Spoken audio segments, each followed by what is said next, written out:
বিসমিল্লাহির রহমানির রহিম। আসসালামু আলাইকুম ওয়া রাহমাতুল্লাহ। প্রিয় শিক্ষার্থীরা, ওয়েলকাম টু মুমিনুলস টিচিং হোম। প্রিয় শিক্ষার্থীরা, এই ভিডিওটির মাধ্যমে আমরা তোমাদের এইচএসসি ব্যাচ ফিজিক্স ফার্স্ট পেপারের ভৌত জগৎ ও পরিমাপের দ্বিতীয় পর্ব ভৌত জগতের প্রকৃতি সম্পর্কে আলোচনা করব। প্রথম ভিডিওয়ে আমরা ভৌত জগতের সূচনা নিয়ে আলোচনা করেছিলাম। এই ভিডিওয়ে আমরা ভৌত জগতের প্রকৃতি নিয়ে আলোচনা করব। বাড়তি কথা না বাড়িয়ে চলে যাচ্ছি মূল ভিডিওর আলোচনা অংশে।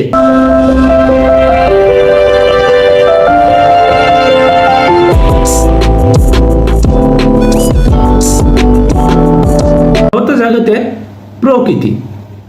আমরা যেখানে আছি, যে কারণে আছি, যা পঞ্চ ইন্দ্রিয় দ্বারা অনুভব করছি বা আমাদের অনুভূতি বহির্ভূত যা কিছু অস্থিতিশীল ভর ও শক্তি রয়েছে তাই জগৎ। অর্থাৎ জগৎ বলতে বোঝানো হয়েছে আমরা আমাদের চোখ, নাক, কান, মুখ এগুলো দিয়ে বিভিন্ন জিনিস অনুভব করি, বুঝতে পারি, এর স্বাদ বুঝতে পারি, দেখতে পাই, এগুলোর শব্দ শুনতে পাই, এগুলোর স্পর্শে আমরা এগুলোর মর্ম অনুভব করতে পারি। এগুলো সবই বিজ্ঞানের জগতের অবদান। অর্থাৎ এগুলো নিয়েই আমাদের ভৌত জগৎ তৈরি। এছাড়াও বলা হয়েছে এখানে আমরা যেখানে আসি এবং যে কারণে আসি, আমরা পৃথিবীর ওপরে আসি, আমরা সৌরজগতে আসি, আমরা মিল্ক ওয়ে গ্যালাক্সিতে আসি, আমরা মহাবিশ্বে আসি। এভাবে যত বড় আকারে বলতে পারি, বড় আকারে বলতে পারি চাইলে। আবার যদি ক্ষুদ্র আকারে যাই, আমরা আমাদের শরীর গঠন হয়েছে বিভিন্ন কোষ দিয়ে, কোষের বিভিন্ন শ্রেণী বিভাগ আছে, এমন আকারে ছোট আকারেও বলা যায়। অর্থাৎ পদার্থবিজ্ঞানকে আমি চাইলে খুব বড় আকারেও প্রকাশ করতে পারি, খুব ছোট আকারেও প্রকাশ করতে পারি। এগুলো এই ছোট বড় সব জগৎ মিলে, ছোট বড় সব অংশ মিলে ভৌত জগৎ তৈরি। জগতের এই ধারণা আমাদের ভৌত জগৎকে বুঝতে সাহায্য করে। আমরা জানি ভৌত জগৎ শিখতে আমাদের জন্য অনেক সহায়তা করবে। পাশাপাশি যদি আমরা রাসায়নিক জগৎ নিয়েও একটু কল্পনা করি, অর্থাৎ ভৌত জগৎ হচ্ছে বাইরের অবস্থাকে বোঝায়, শুধু ওপর থেকে আমরা যেটা দেখতে পাই। রাসায়নিক জগৎ বলতে বোঝায় অণু, পরমাণু বা তার চেয়ে ক্ষুদ্রতম অংশ, প্রোটন, নিউট্রন, ইলেকট্রন। এছাড়াও আছে কিছু অস্থায়ী কণিকা, কিছু ভারী কণিকা, কিছু কম্পোজিট কণিকা। এগুলোর আবার বিভিন্ন শ্রেণী বিভাগ আছে। কিছু মৌলিক কণিকা আছে, কিছু আছে বোজন কণিকা আছে, কিছু আছে নিউট্রনো, কিছু আছে বিভিন্ন রকম ভর, কণা, শক্তি, গতিবেগ সম্পর্কিত। অর্থাৎ এভাবে আমরা ক্ষুদ্র আকারেও প্রকাশ করতে পারি, চাইলে বড় থেকে বৃহত্তর অংশ আকারেও প্রকাশ করতে পারি। এগুলো সব রাসায়নিক অবদানের মধ্যে পড়ে, যেগুলো আমরা ক্ষুদ্র ক্ষুদ্র অংশে প্রকাশ করি। বড়গুলো যেগুলো চোখে দেখতে পাই সেগুলো ভৌত জগতের ভিতর পড়ে। যে কোনো বিষয় সম্পর্কে ধারণা স্পষ্ট হবার অর্থ অস্তিত্ব, আর অস্তিত্বের কারণ সম্পর্কে ধারণা দেয় সেই জিনিসের ধর্ম বা বৈশিষ্ট্য। অর্থাৎ আমরা কোনো ভৌত জগৎ অর্থাৎ মহাবিশ্বের যে কোনো বিষয় সম্পর্কে তখনই বুঝতে পারি যখন তার বৈশিষ্ট্যগুলো আমরা সুন্দরভাবে বুঝতে পারি। অর্থাৎ তার বৈশিষ্ট্য থেকে তার আচার আচরণ সবকিছু পরিলক্ষিত হয়। জগতের শ্রেণী বিভাগ দুটি, একটি ভৌত জগৎ, অপরটি জীব জগৎ। ভৌত জগতের ভিতর পড়ে জড় বস্তুগুলো এবং জীব জগতের মধ্যে পড়ে উদ্ভিদ এবং প্রাণী। আমরা উদ্ভিদ আর প্রাণী সম্পর্কে সেই ক্লাস তৃতীয় শ্রেণী অর্থাৎ 3 থেকে আমরা পুরোপুরি ক্লাস 10 পর্যন্ত অনেক কিছু শিখেছি। তাই আমি এখন আর প্রাণী জগৎ বা যে উদ্ভিদ, এই দুই জীব জগৎ নিয়ে এখন আর আলোচনা করছি না। পরে বলা হচ্ছে যার জীবন নেই তা নিয়ে যে জগৎ তার নাম ভৌত জগৎ বা জড় জগৎ। এটা মনে রাখার জন্য তুমি খুব সহজেই মনে রাখতে পারো। একটা ইটের কথা কল্পনা করতে পারো, একটা ইটের মধ্যে কি জীবন আছে? তাই বলে কি এটা বিজ্ঞানের কোনো আলোচনার বিষয়ে আসতে পারে না? অবশ্যই আসতে পারে। তোমার সামনে যে বইটা রয়েছে, এই বইটাও একটা বিজ্ঞানের অংশ, সেটা হচ্ছে ভৌত জগৎ নিয়ে আলোচনা করে এই বিষয়টি। কিন্তু আসলে এটা জড় জগতের মধ্যে পড়ে, জীব আর জড় এই দুইটা ভাগ করেও আমরা শ্রেণীবিভাগ আকারে বর্ণনা করতে পারি। এরপরে বলা হয়েছে জগতের শ্রেণীবিভাগ দুটি, একটি ভৌত জগৎ, অপরটি জীব জগৎ। যার জীবন নেই তা নিয়ে যে জগৎ তার নাম ভৌত জগৎ বা জড় জগৎ, অর্থাৎ ইট, পাথর, লোহা, সোনা, মাটি ইত্যাদি নিয়ে যে জগৎ তা হলো ভৌত জগৎ। আর জীবিত বস্তু নিয়ে যে জগৎ অর্থাৎ যার জীবন আছে তা হলো জীব জগৎ। যেমন মানুষ, গরু, ছাগল, গাছপালা ইত্যাদি।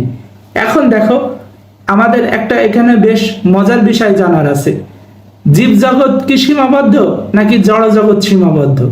তোমাদের মনে প্রশ্ন জাগলে এই প্রশ্নের উত্তরটা খুবই সহজ, একটু ঠান্ডা মাথায় চিন্তা করে দেখো। জীব জগতের পরিসর অনেক বড়, কিন্তু জড় জগতের পরিসর কিন্তু 118 বা 119টি মৌলের মধ্যে সীমাবদ্ধ, অর্থাৎ এর বেশি বিজ্ঞানীরা আবিষ্কার করতে পারেনি। অর্থাৎ 118টি মৌল আমরা কল্পনা করতে পারি, এর ভিতরে সকল জড় জগৎ সীমাবদ্ধ। কিন্তু জীব জগৎ কিন্তু 118টির বেশি প্রজাতি আছে, অর্থাৎ জীব জগৎ 1.5 লক্ষের উপর প্রজাতি আছে, অর্থাৎ জীব জগতের সংখ্যা বেশি।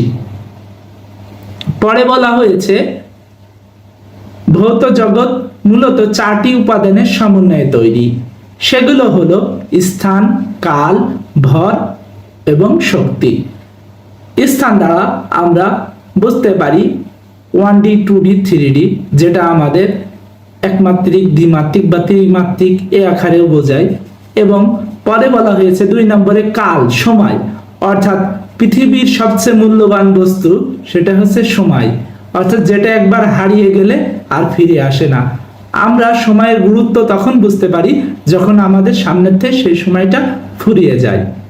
পরে বলা হয়েছে ভর, কোন বস্তুর ওজনকে আমরা যদি 9.8 দ্বারা ভাগ করি তাহলে তার ভর পাই, অর্থাৎ ভর হচ্ছে কোনো বস্তুর ভিতরে মোট বস্তুর পরিমাণটাকেই তার ভর বলে।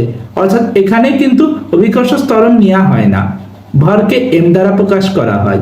এরপরে বলা হয়েছে শক্তি, এনার্জি, অর্থাৎ মহাবিশ্বের যে কোনো বস্তু হতে পারে সেটা শক্তি, নাই সেটা পদার্থ।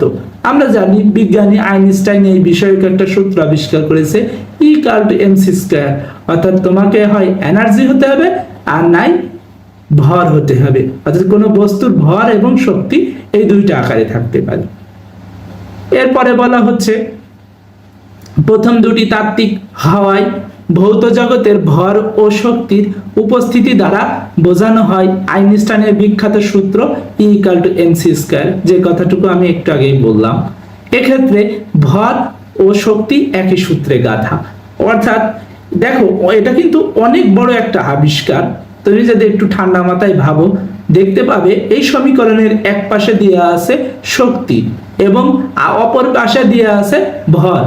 আসলে ভর আর শক্তি দুইটি একেবারে ভিন্ন জিনিস, আর এই দুটো ভিন্ন জিনিস হওয়ার কারণে দুইটার চারিত্রিক বৈশিষ্ট্য, দুইটার আচার আচরণ অবশ্যই অন্যগুলোর চেয়ে আলাদা হবে, অর্থাৎ দুইটার সাথে মিল নেই কোনো, অর্থাৎ শক্তি একরকম, ভর আর একরকম, কিন্তু এদের মাঝে সম্পর্ক তৈরি করা সম্ভব হয়েছে একটা সূত্রের মাধ্যমে গাণিতিকভাবে, সেটাই E=mc²। এইভাবে পরবর্তীতে তোমরা এটা সম্পর্কে আরো জানতে পারবে, তাই এটা এখন স্কিপ করা হচ্ছে। ভৌত জগতে 3টি উপাদানের সমন্বয়ে বলে প্রচার করা হয়, অর্থাৎ ভর, শক্তি আলাদা দুটি উপাদানে না রেখে একই সূত্রে লেখা হয়। ভৌত জগৎ বিশাল ও বৈচিত্র্যপূর্ণ। বিশাল মানে এর আয়তনটা বোঝাচ্ছে এটা অনেক বড়, অর্থাৎ আমাদের কল্পনারও বাইরে। এবং পরবর্তীতে বলা হয়েছে এটি বৈচিত্র্যপূর্ণ, অর্থাৎ বৈচিত্র্যপূর্ণ মানে এর আচরণ বিভিন্ন সময়ে বিভিন্ন রকম হয়। অনেক সময় যেমন আচরণ আমরা আশা করি সেমন আচরণ হয় না। একটা জিনিস চিন্তা করো, প্রাকৃতিক দুর্যোগ যখন আসে, বন্যা, যেমন রিসেন্ট আমাদের 2024 সালেও চলছে ভারতের পরিকল্পিত বন্যা বলি আমরা। তারপরে ভারত হয়তো বা পানি ছেড়েছে, কিন্তু পানির গতিপথ যে কমে যাবে এটা কিন্তু ভারত নির্ধারণ করে না, এটা কিন্তু প্রকৃতি নির্ধারণ করে। প্রকৃতির সাথে আমরা যেমন আচরণ করি, প্রকৃতিকে আমরা যদি এক কিল মারি, প্রকৃতি সেটা 10 গুণ না 10,000 গুণও বৃদ্ধি করে দিতে পারে। তাই প্রকৃতির ওপর যেমন আচরণ করব সেরকমই প্রতিফল পাবো। আমাদের দেশের নদীগুলো দেখো বন্ধ থাকে, বন্ধ থাকার কারণে এই পানিগুলো সহজেই বের হতে পারে না এবং নদীর দুঃখগুলো উপচে আরো বন্যা হয়। যদি আমাদের দেশে পানি নাও ছাড়ে ভারত, তারপরেও নদীগুলো যদি খনন না করা হয়, নদীগুলো সমতল ভূমির মতো সমান হয়ে গেছে, অর্থাৎ নদীতে পানি ধারণ ক্ষমতা নেই, তাইলে কিন্তু সেটা আমাদের জন্য বিপজ্জনক। অর্থাৎ প্রকৃতিকে প্রকৃতির মতো থাকতে দিতে হয়। প্রকৃতির সাথে যদি আমরা বাড়াবাড়ি করি, প্রকৃতিও আমাদের সাথে বাড়াবাড়ি করবে, এটাই স্বাভাবিক কথা। অর্থাৎ গিভ রেসপেক্ট, টেক রেসপেক্ট। এরপরে বলা হয়েছে ভৌত জগৎ বিশাল ও বৈচিত্র্যপূর্ণ। এ কথাটি আমরা বুঝতে পেরেছি। বিষয়টি নিয়ে গবেষণা করতে গিয়েই মানুষ তা উপলব্ধি করেছে। তাই তো বৈজ্ঞানিক সূত্রগুলোকে চিরন্তন সত্য বলা যায় না। অর্থাৎ বিজ্ঞানের যে সত্যগুলো হয়েছে সেগুলো পরবর্তীতে এর আচরণ ভিন্ন হতে পারে। অর্থাৎ এমন হতে পারে সময়ের রূপরেখায় পরিবর্তন আসছে বা নতুন কিছু রূপ আমরা দেখতে পাই। কারণ বর্তমানে বৈজ্ঞানিক সূত্র কোনো ভৌত বিষয়কে ব্যাখ্যা করতে না পারলে নতুন সূত্র দাঁড় করাতে হয়। অর্থাৎ পূর্বের একটা সূত্র জানি একটা বিষয় নিয়ে আসে, দেখা যাচ্ছে এর আবার নতুন রূপ পেলে আবার নতুন সূত্র দাঁড় করাতে হয়। উদাহরণস্বরূপ গ্যালিলিও রূপান্তরের পরিবর্তনকে লরেন্স রূপান্তরের পরিবর্তনে পরিণত করতে হয়েছে। অর্থাৎ গ্যালিলিওর আবিষ্কারটা বলা হয়নি যে ভুল, কারণ গ্যালিলিও একজন বিজ্ঞানী ছিল, তার মতো যে পরীক্ষা করেছে সেটাও সঠিক ছিল। পরবর্তী সময়ে এটা নিয়ে আরেকজন বিজ্ঞানী লরেন্স কিছু বিষয় উল্লেখ করেন এবং বলেন যে এই বিষয়গুলো উল্লেখ করলে ভালো হয়। অর্থাৎ বিজ্ঞান জগতে একজন বিজ্ঞানী আরেকজন বিজ্ঞানীকে সম্মান দিয়ে কথা বলে না যে তার আইডিয়া বা তার চিন্তা ধারণা সব ভুল ছিল। কারণ শুরুতে একজন বিজ্ঞানী যদি একটা বিষয় নিয়ে শুরু গবেষণা নাই করে, সেটা কি করে শেষ অবস্থান পাবে? যে শুরু করে বরঞ্চ সেই এর টিপ্পবক্তা থাকে বা আবিষ্কারক হয়, পরবর্তীতে এটা নিয়ে গবেষণা করে আরো ভালো রূপরেখা দেখা যায়।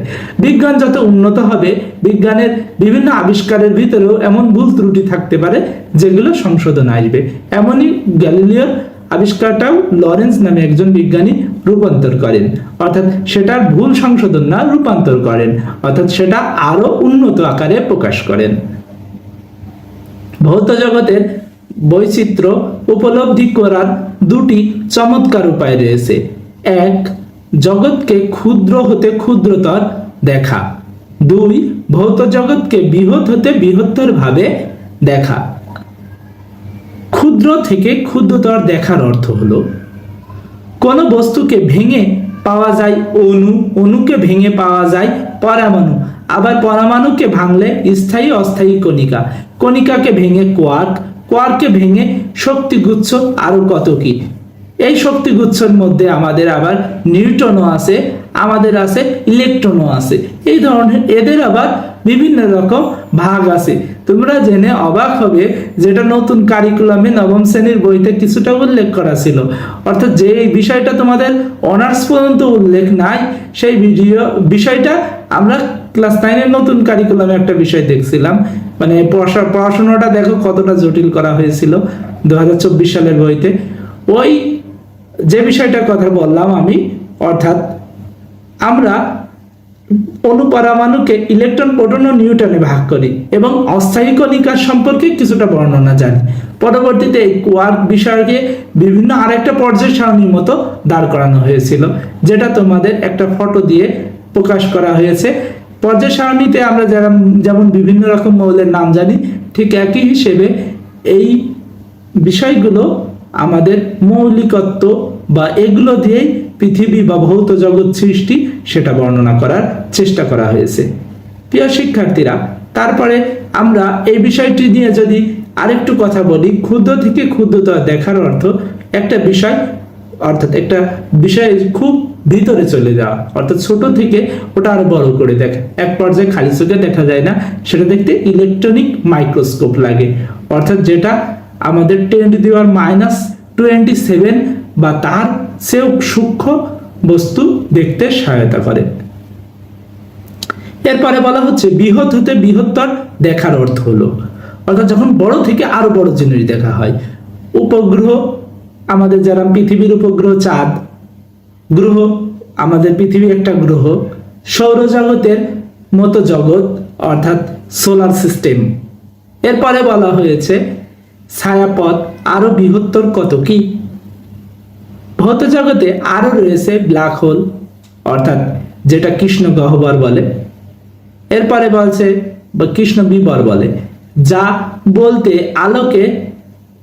আলোক পর্যন্ত বের হয়ে আসতে পারে না, অর্থাৎ এই ব্ল্যাক হোলের ভিতর যদি আলো প্রবেশ করে সে আলো আর ফিরে আসতে পারে না, অর্থাৎ এটা এত শক্তিধর যে এবং কালো যে আলোকে সম্পূর্ণরূপে শোষণ করে ফেলে। এরপরে বলা হয়েছে অনুমান করা হয় এক বৃহৎ ব্ল্যাক হোলকে কেন্দ্র করে বৃহৎ ছায়াপথগুলো ঘুরছে। ভৌত জগতের নানা বিষয়ের বিজ্ঞানের আলোচনাই হলো ভৌত বিজ্ঞান, অর্থাৎ এই ভৌত বিজ্ঞান শুধুমাত্র ভৌত জগৎ নিয়ে আলোচনা করে। আজ আমরা যে আধুনিক জীবনযাপন করছি তা ভৌত বিজ্ঞানের অবদান। জীববিজ্ঞানের অগ্রগতির দাবিদার ভৌত বিজ্ঞান, অর্থাৎ জীববিজ্ঞান যে আজকের জীববিজ্ঞান হয়েছে তার পেছনেও অবদান হচ্ছে ভৌত বিজ্ঞানের। ভৌত বিজ্ঞানের অনেক শাখার মধ্যে পদার্থবিজ্ঞান, রসায়নশাস্ত্র, গণিতশাস্ত্র, জ্যোতির্বিদ্যা, ভূবিদ্যা প্রভৃতি অন্যতম। আরো কিছু বিষয় এখানে উল্লেখ করা হয়নি। জ্যোতির্বিদ্যা ছাড়াও দর্শনবিদ্যা, তারপর বিভিন্ন জায়গায় ট্যুরিজম যেমন ঘোরে, এই ধরনের অনেক রকম ভূতত্ত্ববিদ, নৃবিজ্ঞান, নৃতত্ত্ব, প্রত্নতত্ত্ববিদ্যা, তারপর বিভিন্ন রকম চাষাবাদ সম্পর্কে কালচার, এগুলো সবই পদার্থবিজ্ঞানেরও শাখা উপশাখার ভিতরে পড়ে। আসল কথা হচ্ছে যে এগুলো দিয়ে আমাদের বিজ্ঞানের অনেক চর্চা আছে, কিন্তু মজার বিষয় হচ্ছে দেখো পদার্থবিজ্ঞান বা বিজ্ঞানের এসব শাখাগুলোর যদি আমরা বাদ দিই তাহলে বিজ্ঞানের আসলে কোনো অস্তিত্বই নেই। এসব বিজ্ঞানের মাধ্যমে আমরা ভৌত জগতের বোঝার চেষ্টা করছি, অর্থাৎ ভৌত জগৎ একটা অনেক বড় জ্ঞান, যেটা সম্পর্কে আমাদের কিছু পরীক্ষা নিরীক্ষা এবং অল্প কিছু জ্ঞান ধারণা হয়েছে। তবে মজার বিষয় হচ্ছে সমগ্র ভৌত জগতের সকল পদার্থের মধ্যে মানুষ জানতে পেরেছে খুব সামান্যই। অর্থাৎ আমি পূর্বে বলেছিলাম 118টি মৌলের কথা, কিন্তু আসলে এটুকু আমরা জানতে পেরেছি এমন ভৌত বিজ্ঞান, কিন্তু আমাদের জানার বাইরেও আছে ভৌত বিজ্ঞান, এই কথাটি এখানে প্রকাশ করছে। অনুমান করা হয় মানুষ জানতে পেরেছে মাত্র 4%। তার মানে ঘটনাটি দেখো আমরা কি যে বাজে এনেছি, আর এই অল্প একটু জ্ঞান নিয়ে আমরা মাথা ফাটাফাটি করি, একজন আরেকজনের চেয়ে বড় মনে করি নিজেরে। একজন বিজ্ঞানী পর্যায়ের লোক তাই 4% ভৌত বিজ্ঞান সম্পর্কে জানে, আর আমরা তো একটা বই পড়ে আর কতটুকু জানি, হয়তোবা 0.00004 হতে পারে। তাই এই সামান্য জ্ঞান নিয়ে আমরা খুব বাড়াবাড়ি করি, আমাদের এই জ্ঞান নিয়ে অহংকার করা উচিত না।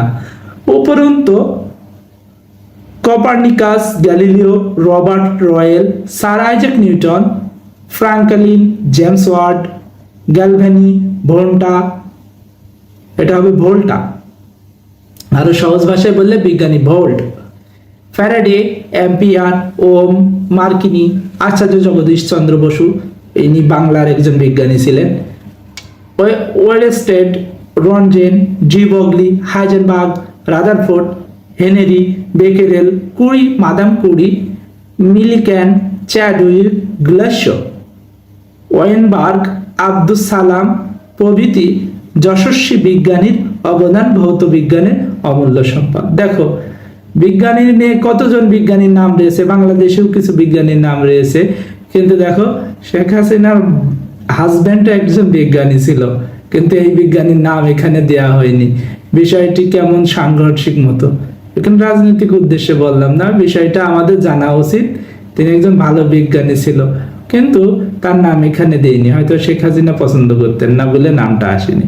এরপরে দেখো, পরবর্তীতে বলা হয়েছে, সংক্ষেপে বলা যায় বিশ্ব ব্রহ্মাণ্ডের জীব সম্প্রদায় অর্থাৎ সম্পদ ছাড়া সবকিছুই ভৌত জগতের দুর্লভ ভিত, অর্থাৎ যেটা আমাদের জানার ভিতরে কিছু আছে, জানার বাইরে কিছু অংশ আছে। আমাদের উচিত ভৌত জগৎ নিয়ে গবেষণা করে আমাদের কৌতূহল মিটানো, অর্থাৎ আমাদের যদি সময় সুযোগ হয় এই ভৌত জগৎ নিয়ে আমরা গবেষণা করব। পাশাপাশি ভৌত জগতে মানব কল্যাণে ব্যবহার করা এবং ভৌত জগতের সাথে সাথে জীব জগতের অস্তিত্বের কারণ সম্পর্কে জেনে সে অনুসারে জীবন পরিচালনা করা। অর্থাৎ আমরা একটা বিষয় সম্পর্কে সঠিক জ্ঞান আরোহণ করব, এতে কোনো সমস্যা নেই। তুমি যদি মুসলিম হও, সে সম্পর্কে বলছি, সৃষ্টিকর্তা মহান আল্লাহ পাকও বলছে ইকরা, অর্থাৎ পড়ো। অর্থাৎ তুমি না পড়লে জানবে কি?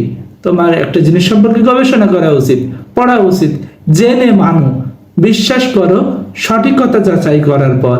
তোমার মেধা কেন দিয়েছে আল্লাহ পাক, অর্থাৎ সঠিকতা যাচাই করার পরেই মানো, অন্ধবিশ্বাসের কোনো প্রয়োজন নেই। প্রিয় শিক্ষার্থীরা, এই ভিডিওর আলোচনা এতটুকুই ছিল। এই ভিডিও নিয়ে তোমাদের কোনো পয়েন্ট বা কোনো বিষয়, কোনো শব্দ নিয়ে কোনো প্রশ্ন থাকলে ইনবক্সে প্রশ্ন করতে পারো। আমরা চেষ্টা করব তোমাদের প্রশ্নগুলোর উত্তর দেওয়ার। তোমাদের সকলের জন্য শুভকামনা রইল। সবাই ভালো থাকো, সুস্থ থাকো, মন দিয়ে পড়াশোনা করো। আসসালামু আলাইকুম ওয়া রাহমাতুল্লাহি ওয়া বারাকাতুহু।